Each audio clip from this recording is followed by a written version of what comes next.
Et cette question du jour ce matin était la suivante, on vous l'a posée hier forcément. L'Europe est-elle prête à faire face à une attaque de la Russie ? Le moins qu'on puisse dire, eh bien, c'est que vous êtes extrêmement pessimiste puisque vous êtes 81% à penser que non sur notre groupe WhatsApp, 86% sur Insta pensent également que l'Europe n'est pas prête à faire face à une attaque russe, 95% sur Facebook et 60% sur X partagent la même opinion. Et nous devions être ce matin avec un invité qui, pour des raisons indépendantes de sa volonté, ne peut pas être avec nous. Et donc, Lise, c'est à vous que je vais poser la question. Vous allez être notre expert du jour. Alors, d'une part, comprenez-vous la réponse de nos auditeurs qui massivement sont pessimistes? Et ensuite, l'autre question, Lise, qu'en pensez-vous, vous, personnellement? Je la comprends parce que justement, je pense comme eux, Didier. Ça me semble clair et net. Au départ, donc, c'est ces révélations du Télégraphe britannique qui montrent que Vladimir Poutine a beaucoup amélioré ses capacités de drone à l'intérieur même du territoire de l'OTAN. Le Télégraphe parle de 10 bases du Kremlin pouvant propulser des drones à longue portée. Certains des sites aménagés à partir de bases militaires et d'aéroports civils. Donc, on est sur quelque chose de véritablement très sérieux et d'autres plateformes de lancement directement creusées dans la campagne russe.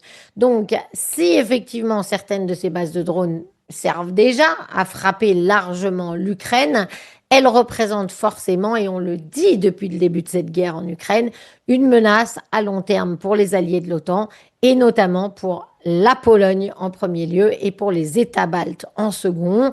Et clairement, beaucoup, notamment dans le monde du renseignement, vous savez que j'ai plein de copains espions à travers l'Europe, pensent tous que la Russie envisage une provocation armée sur le sol polonais pour tenter un ballon d'essai, si j'ose dire, pour voir ce que l'Europe et l'OTAN feraient s'il attaque la Pologne. Sinon, ils envisagent également des frappes contre des infrastructures essentielles ou des attaques qui pourraient être attribuées à l'Ukraine. Ça aussi, c'est une autre des spécialités de Vladimir Poutine, hein, c'est de faire des attaques sous faux drapeau et comme ça, il pourrait dire, mais non, ce n'est pas moi, ça n'a rien à voir avec moi.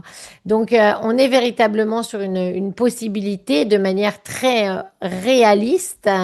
Et donc, je comprends bien entendu que notre auditoria, que nos auditeurs, pardon, et auditrices aient voté à ce point pour ça.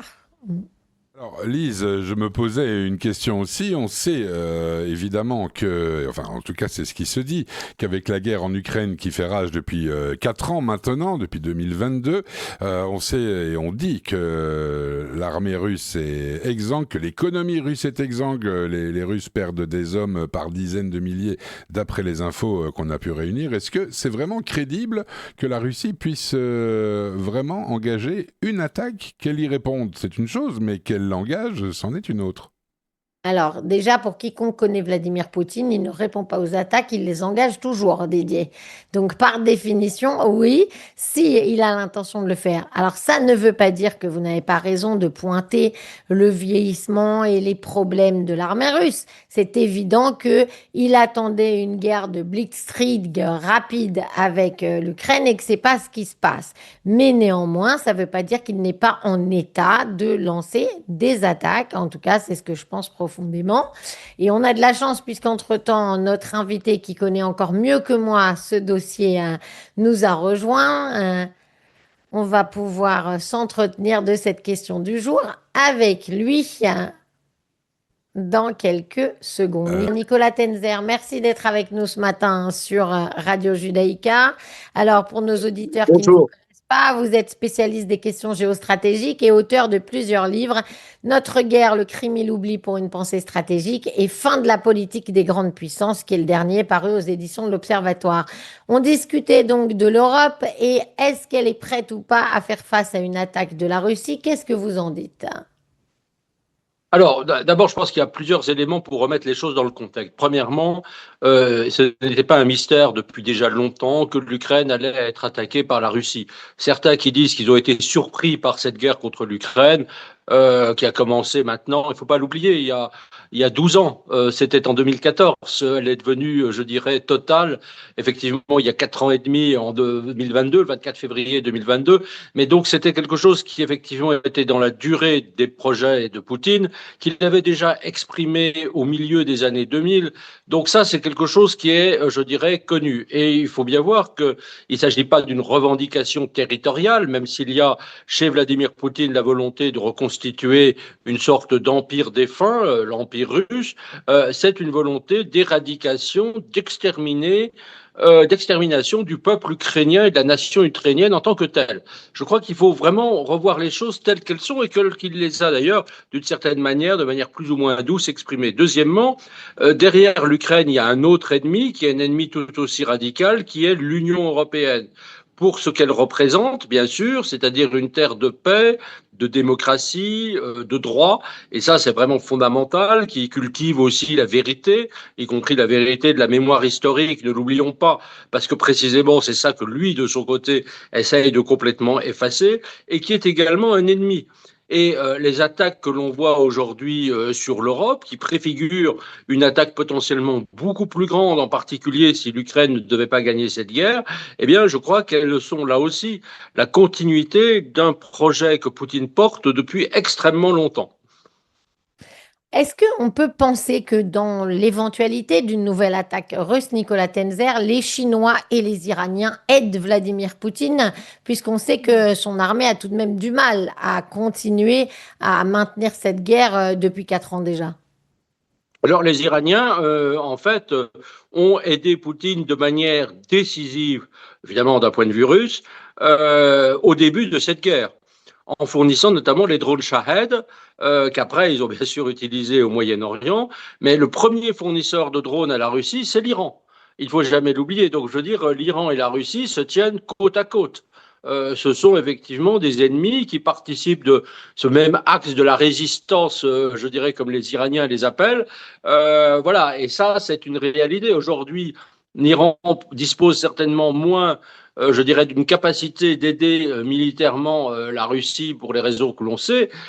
Mais si demain l'Iran devait s'en sortir d'une certaine manière, et si Poutine avait la possibilité d'ici 1 an, 2 ans, 3 ans de continuer sa guerre, il est parfaitement évident qu'il aurait l'Iran à ses côtés. Ça ne fait absolument aucun mystère. En ce qui concerne la Chine, même si la Chine s'en défend, elle fournit des armes déjà à la Russie, alors peut-être pas de manière massive, en tout cas pour l'instant de manière relativement discrète, elle fournit des composantes, elle achète également son pétrole, parce que tout simplement, l'une des grandes peurs de Xi Jinping, qui est parallèle à la même peur de la part de Poutine, est en quelque sorte, je dirais, d'avoir une sorte de contagion démocratique, parce que si la Russie devait tomber et devenir un jour, on n'en est vraiment pas encore là, je dirais une démocratie, pour Xi Jinping, voilà, ce serait la réalisation d'une de ces terreurs qu'il a lui-même, c'est-à-dire avoir encore un État qui n'est pas une dictature ou un régime totalitaire à ses côtés. Alors, dans ces affaires, évidemment, l'Europe ne sait pas très bien sur quel pied danser. Elle condamne, elle aide l'Ukraine, mais en même temps, elle veut pas beaucoup se mêler de cette guerre. Le Royaume-Uni, justement, s'est attiré les foudres de Vladimir Poutine récemment, hier, en aidant l'Ukraine avec des drones longue portée. Est-ce que vous croyez que l'Europe va finir par se mêler un peu plus de ce conflit entre la Russie et l'Ukraine ou pas? Alors, parfois, je crains que non. Parce que nous n'avons pas de dirigeants, je pense, à la hauteur de l'histoire en Europe, je vais le dire de manière peut-être un peu brutale, que en fait les Européens auraient dû intervenir dès le début, et quand je parle du début, j'ai envie déjà de remonter à 2008, vous savez, l'invasion de la Géorgie et la capture par la Russie de 20%, d'ailleurs, ont laissé faire et ont réengagé un reset. C'était du temps de Barack Obama avec la Russie. Même le Conseil Russie-OTAN a continué d'exister jusqu'en 2014. En 2014, nous, alliés globalement européens et américains, n'avons rien fait. Et en 2022, certes, tout le monde a dit qu'il faut effectivement éviter que l'Ukraine ne tombe, mais personne n'a eu un plan clair pour, j'allais dire, la stratégie de la victoire de l'Ukraine. Et aujourd'hui, nous donnons des armes, mais de manière très insuffisante. Je me rappelle encore le président Emmanuel Macron en 2022 qui disait qu'il faudrait absolument que l'Europe passe aujourd'hui à l'économie de guerre. Aucun des pays de l'Union européenne n'est passé en économie de guerre, la France non plus d'ailleurs.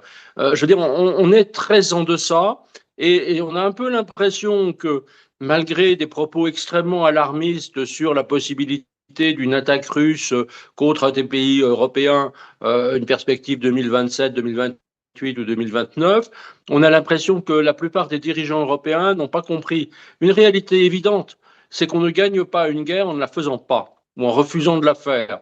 Et aujourd'hui, je pense que les Européens devraient s'engager militairement, je dis bien militairement, aux côtés de l'Ukraine.